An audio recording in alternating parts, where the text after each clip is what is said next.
फिल्मी दुनिया में अपना नाम और अलग पहचान बना पाना बहुत मुश्किल है। हालांकि इंडस्ट्री के कुछ सितारे ऐसे भी हैं जो अपनी पहली ही फिल्म से पर्दे और फैंस के दिलों पर छा गए। इन्हीं सितारों में एक नाम ऐसा भी था जिसकी सुरीली आवाज और मासूम चेहरे ने सबका दिल जीत लिया। अपनी पहली ही फिल्म में उन्होंने मेगा स्टार शाहरुख खान के साथ काम किया। जब फिल्म रिलीज हुई तो हिंदी सिनेमा के पर्दे पर बादशाह शाहरुख खान तो दिखे, लेकिन उनके साथ जो पर्दे पर को स्टार नजर आई, उनकी खूबसूरती ने सबको हैरान कर दिया। हेलो फ्रेंड्स, बॉलीवुड सीरीज में आज बात करेंगे एक्ट्रेस महिमा चौधरी के बारे में। 13 सितंबर 1973 पश्चिम बंगाल के दार्जिलिंग में रितु चौधरी का जन्म हुआ। जी हाँ, रितु चौधरी यानी कि महिमा चौधरी। इंडस्ट्री में आने के बाद डायरेक्टर सुभाष घई ने उनका नाम बदलकर महिमा चौधरी रखा। सुभाष घई का मानना था कि एम नाम की एक्ट्रेसेस उनकी फिल्मों के लिए लकी होती हैं। यही कारण है कि बहुत कम लोग ये जानते हैं कि महिमा चौधरी का रियल नेम रितु चौधरी है। महिमा शुरुआत में स्पोर्ट्स में बहुत अच्छी थी, जिसकी वजह से उनके पिता को लगता था कि वो बड़ी होकर स्पोर्ट्स पर्सन बनेंगी या फिर आर्मी में जाएंगी, मगर ऐसा कुछ भी नहीं हुआ। डोहिल कॉलेज से हाई स्कूल करने के बाद उन्होंने लोरेटो कॉलेज में एडमिशन तो लिया, लेकिन धीरे धीरे फिल्मी दुनिया में उनका आकर्षण बढ़ने लगा और फिल्म इंडस्ट्री में करियर बनाने के लिए जब उन्होंने अपने पिता से बात की तो वो उनसे इतना नाराज हुए कि उन्होंने अगले 1 साल तक महिमा से बात नहीं की। लेकिन उनकी मां ने उन्हें पूरी तरह से सपोर्ट किया, जिसके चलते 1990 में उन्होंने पढ़ाई छोड़कर मॉडलिंग की दुनिया में कदम रखा। मॉडलिंग के दौर में अभिनेत्री कई विज्ञापनों का हिस्सा रही। महिमा को सबसे ज्यादा पॉपुलैरिटी एक सॉफ्ट ड्रिंक की एड से मिली, जिसमें उन्होंने आमिर खान और ऐश्वर्या राय के साथ स्क्रीन शेयर की थी। पेप्सी के लिए किए गए इस एड की वजह से महिमा चौधरी को फिल्म इंडस्ट्री में एक पहचान मिली, जिसके चलते मणिरत्नम ने उन्हें फिल्म का एक ऑफर दिया। महिमा चौधरी ने उस फिल्म के लिए ऑडिशन भी दिया, यहाँ तक कि उनका सिलेक्शन भी हो गया, लेकिन बाद में उन्होंने फिल्म में काम करने से मना कर दिया, जिसके चलते मणिरत्नम उनसे खफा हो गए। इसके बाद उन्होंने चैनल वी पे वीडियो जॉकी का काम किया और साथ ही में एक साबुन की एड भी की।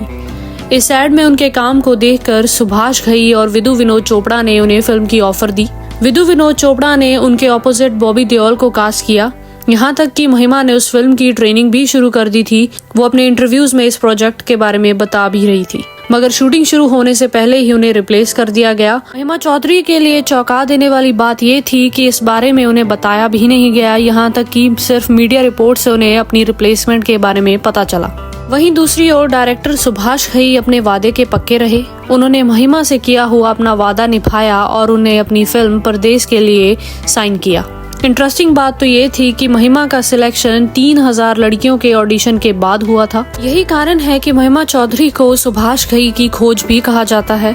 इस मूवी में शाहरुख खान संग महिमा की जोड़ी को दर्शकों ने काफी पसंद किया। साथ ही अपनी बेहतरीन परफॉर्मेंस से महिमा ने बेस्ट फीमेल डेब्यू का फिल्म फेयर अवार्ड भी अपने नाम किया।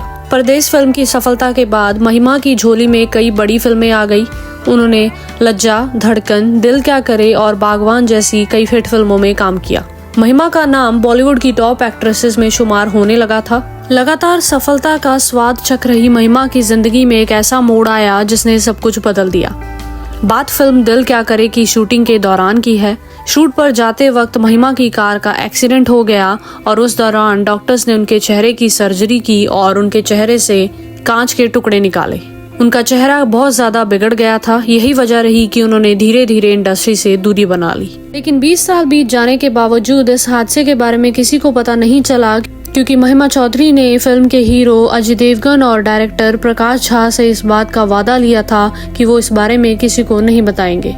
इस हादसे ने उनके करियर पर ब्रेक लगा दी। इस हादसे से उबरने के बाद उन्होंने पर्दे पर वापसी करने की कोशिश तो की, लेकिन उन्हें इसमें कामयाबी हासिल नहीं हुई और वो पर्दे पर अपना वो पहले वाला जादू बिखेरने में नाकामयाब रही।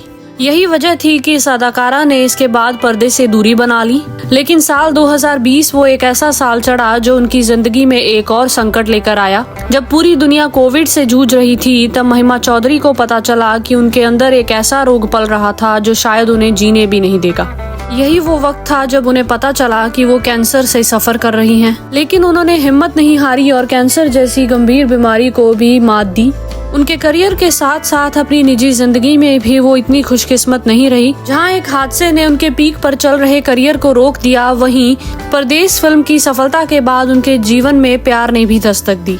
मशहूर टेनिस प्लेयर लिएंडर पेस के साथ उनका रिलेशनशिप था, लेकिन जब उन्हें लिएंडर पेस और रिया पिल्लई के अफेयर के बारे में पता चला तो उनका ब्रेकअप हो गया। बता दें कि रिया पिल्लई अब संजय दत्त की पत्नी हैं। इसके बाद खुद को संभाल कर महिमा चौधरी करियर पर फोकस करने लगी और इसी बीच उनकी मुलाकात हुई बॉबी मुखर्जी से 2006 में। बॉबी मुखर्जी से उनकी शादी के महज 5 साल बाद ही ये रिश्ता टूट गया। इस शादी से उनकी एक बेटी है जिसकी वो अपने दम पर ही परवरिश कर रही हैं। फिलहाल महिमा चौधरी मुंबई में रहती हैं और एक आलीशान जिंदगी जी रही हैं। मीडिया रिपोर्ट्स की माने तो उनकी नेटवर्थ 60 करोड़ रुपए से ज्यादा है। उनका मुंबई में खुद का अपना घर है जिसकी कीमत लगभग 10 करोड़ रुपए बताई जाती है। तो ये थी कहानी महिमा चौधरी की, जिन्होंने 90 के दशक में दर्शकों के दिलों पर राज किया, लेकिन एक एक्सीडेंट ने उनकी जिंदगी को एक झटके में बदल कर रख दिया।